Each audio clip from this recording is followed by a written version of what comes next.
Bos días a todos dende o meu recuncho de Trevinca.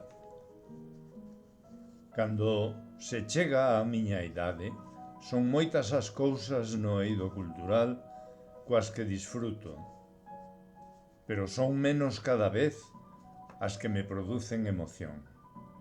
Non só pola ternura coa que están creadas, senón polo amplo coñecemento por parte do creador, así como por a didáctica empregada.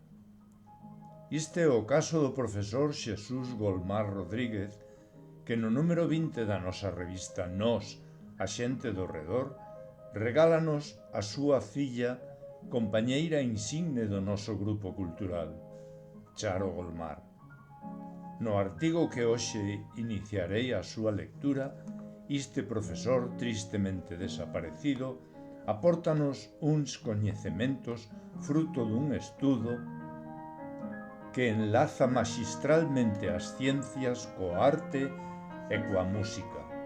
Só podo engadir o privilexio que houbera sido ser seu alumno.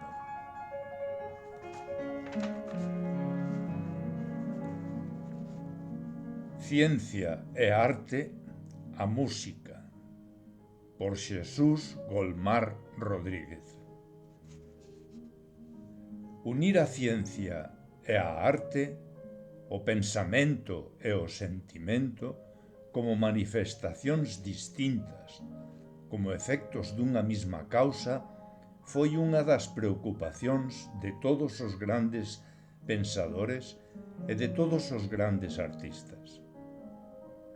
Herbart, sometendo os estados de conciencia ao cálculo matemático, Buch, afirmando que a sensación crece como o logaritmo da excitación, Rosso de Luna, oindo a música das esferas que preconiza Pitágoras e estudando científicamente unha pianola, Fagot e o seu mestre Ribot, analizando a vontade do escalpelo da filosofía, como Cajal analiza o cerebro co microscopio, non fan senón buscar a síntese de elementos dispersos, o nexo que con intuición de poetas adiviñan que debe ligar a esas dúas manifestacións da alma humana, a esas dúas características